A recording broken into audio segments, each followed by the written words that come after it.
اللہ تعالیٰ نے حضرت موسیٰ علیہ السلام کو حکم دیا کہ فرعون کے پاس جاؤ۔ اب اس کو سمجھیں کہ یہ جو بھیجا جا رہا ہے جن نبی کو، یہ اللہ کے محبوب ترین انبیاء علیہ السلام میں سے ایک ہیں، اور ان کے ساتھ حضرت ہارون علیہ السلام کو بھیجا جا رہا ہے، اور ہارون علیہ السلام بھی نبی ہیں۔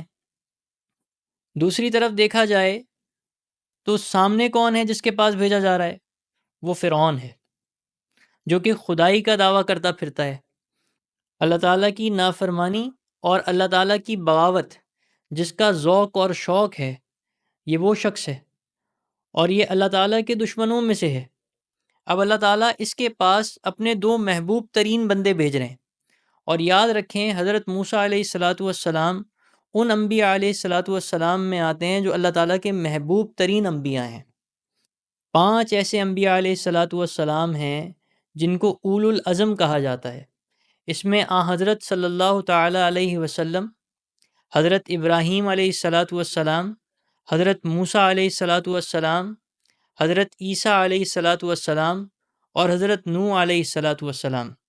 یہ 5 انبیاء علیہ السلام شامل ہیں، اور یہ اللہ کے محبوب ترین لوگ ہیں۔ اور دوسری طرف وہ شخص موجود ہے جو شدید انداز میں خدائی کا دعویٰ کرتا ہے۔ اب غور کرنے کی بات یہ ہے کہ اگر اللہ تعالیٰ چاہتے تو اس شخص کو ہلاک بھی کر سکتے تھے، رسوا بھی کر سکتے تھے، مگر اللہ تعالیٰ نے اس کے لیے جو تدبیر اختیار کی وہ پہلے یہ تھی کہ اپنے محبوب ترین بندوں کو اپنی نشانیاں لے کر بھیجا کہ جاؤ اس سے بات کرو۔ اور کلام اللہ میں آتا ہے کہ اللہ تعالیٰ نے فرمایا حضرت موسیٰ علیہ السلام سے فَقُولَا لَهُ قَوْلًا لَيِّنًا لَعَلَّهُ يَتَذَكَّرُ أَوْ يَخْشَىٰ۔ تو فرعون کے لیے اللہ تعالیٰ حضرت موسیٰ علیہ السلام سے فرما رہے ہیں تم اس سے نرم بات کہنا، اس امید پر کہ شاید وہ نصیحت قبول کر لے یا ڈر جائے۔ اب اس میں سمجھنے کی بات یہ ہے کہ اللہ تعالیٰ خود بھی جانتے ہیں کہ اس نے نصیحت قبول نہیں کرنی، وہ متکبر ہے، وہ باغی ہے، لیکن اس کے باوجود اللہ تعالیٰ حضرت موسیٰ علیہ السلام کو نرمی سے گفتگو کرنے کا حکم دے کر بھیج رہے ہیں۔ یہ اصل میں حضرت موسیٰ علیہ السلام کی بھی تربیت فرما رہے ہیں، اور یہ تربیت امت کی بھی فرما رہے ہیں، ان کی امت کی بھی فرما رہے ہیں، اور کلام اللہ میں اس کو نازل کر کے ہماری تربیت بھی فرما رہے ہیں کہ ہر صورت میں تم نے نرم بات کرنی ہے۔ ممکن ہے کہ تمہیں ایسا معلوم ہو کہ سامنے والا تمہاری بات نہیں سمجھے گا، نہیں سنے گا، اس کے بعد بھی کوشش کرو، اس کو موقع دو اور نرم گفتگو کرو، ہو سکتا ہے وہ مان جائے، اس امید کے ساتھ۔ اور یہ حضرت صلی اللہ تعالیٰ علیہ وسلم کی سنت بھی ہے کہ بہت دھیمے انداز میں گفتگو فرمایا کرتے تھے، اور کوشش فرمایا کرتے تھے کہ سامنے والے کو آسان طریقے سے ان کی بات مبارک سمجھ میں آ جائے۔ تو پہلی مشق جو کہ کسی سالک کو کرنی ہے وہ اس بات کی کرنی ہے کہ اگر ہم حق بات کر رہے ہیں تو بھی ہم نے نرم انداز میں گفتگو کرنی ہے، اس نرم طریق کو اپنا مزاج اور اپنا معیار بنا لیں۔ جب بھی کسی سے بات کریں تو کوشش کریں کہ ہماری بات کا انداز اور طریقہ نرم ہو، اس میں بلا وجہ کی سختی نہ جھلکتی ہو۔ اور دوسری چیز گفتگو کے اعتبار سے وہ یہ ہے کہ جس سے بات کی جا رہی ہے اس کی بات کو سننے کی عادت ڈالیں، اور یکسوئی کے ساتھ اس کی بات کو سننے کی اور سمجھنے کی کوشش کریں۔ ہمارے اختر اختلافات صرف اس وجہ سے ہوتے ہیں ہم اپنی بات پر تو اصرار کر رہے ہوتے ہیں مگر سامنے والے کی بات سننے کے لیے تیار نہیں ہوتے۔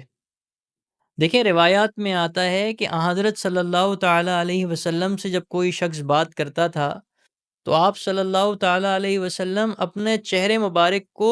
پورا اس کی طرف پھیر لیتے تھے، جیسے حضور صلی اللہ علیہ وسلم اس کی بات کو بہت غور سے سن رہے ہیں، اور اسی طرح سے کبھی بھی صرف گردن موڑ کر بات نہیں سنا کرتے تھے بلکہ اپنے آپ کو اپنی پورے جسم کو اس کی طرف پھیر لیتے تھے۔ اس سے دوسرے آدمی کی بات کو سننے اور سمجھنے کی بھرپور سعی اور کوشش نظر آتی ہے۔ حالانکہ حضرت صلی اللہ تعالیٰ علیہ وسلم عقل میں بھی سب سے زیادہ تھے، حلم اور بردباری میں بھی سب سے زیادہ تھے، سمجھ میں بھی سب سے زیادہ تھے، وہ چاہتے تو بے دہانی سے بھی ان کو دوسرے کی بات سمجھ میں آ سکتی تھی، لیکن اس کے باوجود حضور صلی اللہ تعالی علیہ وسلم نے اس طریق کو امت کے لیے منتخب فرمایا اور خود اپنے عمل سے ظاہر فرمایا۔ ایک اور سنت ہے، وہ یہ کہ حضرت صلی اللہ تعالی علیہ وسلم ہمیشہ سلام میں پہل فرمایا کرتے تھے اور سلام کا حکم دیا کرتے تھے۔ تو سلام خود ایک دعا ہے۔ جب ہم کسی سے ملتے ہیں تو کہتے ہیں السلام علیکم ورحمۃ اللہ وبرکاتہ، کہ آپ پر سلامتی ہو، اللہ تعالیٰ کی رحمت ہو اور برکتیں نازل ہوں۔ اب دیکھا جائے تو یہاں پر 3 دعائیں کی جا رہی ہیں جس کو سلام کیا جا رہا ہے۔ ایک تو آپ پر سلامتی ہو، دوسرا آپ پر اللہ کی رحمت ہو، تیسرا اللہ تعالیٰ کی برکت ہو۔ اور جو آدمی اس کا جواب دے رہا ہے وہ سلام کرنے والے پر یہ اللہ تعالیٰ کی رحمتیں اور برکتیں اور سلامتی کی دعا کو لوٹا رہا ہے۔ تو تیسرا کرنے کا عمل وہ یہ ہے کہ دل کھول کر سلام میں پہل کی جائے، اور جو دعائیں دوسرے مسلمان کو دی جا رہی ہیں سلام کے ذریعے سے، ان دعاؤں میں اپنی نیت کو کامل انداز میں دھیان کے ساتھ شامل رکھا بھی جائے۔ ایک اور سنت جو بزرگوں کے مجربات میں سے ہے کہ اگر اس کو اختیار کیا جائے گا تو کلام اپنی خوبصورتی کی معراج کو پہنچ جائے گا، وہ ہے کثرت کے ساتھ مسکرانا۔ دوسرے مسلمان کو دیکھ کر کثرت کے ساتھ مسکرانا، گفتگو میں بھی مسلمان کے ساتھ مسکرانا کہ اس کو اچھا لگے، اس کو یہ محسوس کرانا کہ مجھے آپ سے بات کرنا اچھا لگ رہا ہے، میں آپ سے بیزار نہیں ہوں، میں آپ سے پریشان نہیں ہوں، میں یہ چاہتا ہوں کہ میں آپ سے بات کروں۔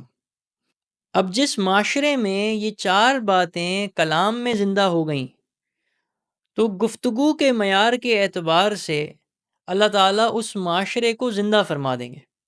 اور مزید گفتگو کی سنتوں پر عمل کرنے کی توفیق بھی عطا فرما دیں گے۔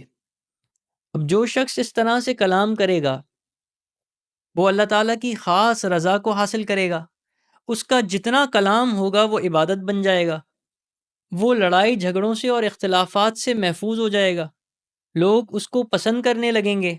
اور اس کلام کی برکت سے اس کی زندگی میں سکون آئے گا۔ تو ان 4 سنتوں کو اچھی طرح سے یاد کر لیں اور مشق کریں کہ ہماری ساری گفتگو کے اندر یہ 4 سنتیں زندہ ہوتی ہوں۔ پہلے نمبر پہ نرمی سے گفتگو کرنی ہے، چاہے کسی سے بھی بات کریں، وہ کتنی سختی سے گفتگو کرے، وہ کتنا متکبر ہو، وہ کتنی بغاوت کرے، اس سب کے بعد آپ نے کوشش کرنی ہے کہ نرمی سے گفتگو کرنی ہے۔ دوسرے نمبر پہ اس کی بات کو غور سے سننے کی کوشش کرنی ہے، اور صرف سننا نہیں ہے، اس کی بات کو سمجھنا بھی ہے، اور اس کا طریقہ یہ ہے کہ اس کی طرح پورا متوجہ ہو کہ اس کی بات کو سنا جائے۔ تیسرے نمبر پہ سلام کو صحیح نیت کے ساتھ پھیلائیں اور عام کریں اور سلام کو دعا سمجھ کے دیں۔ چوتھے نمبر پہ اپنی گفتگو میں مسکراہٹ کو پہن لیں، یہاں تک کہ اگر گفتگو نہیں بھی ہو رہی تو اپنی ملاقاتوں میں اس مسکراہٹ کو پہن لیں۔ اللہ تعالیٰ اس کی برکت آپ کی ساری زندگی پر پھیلا دیں گے۔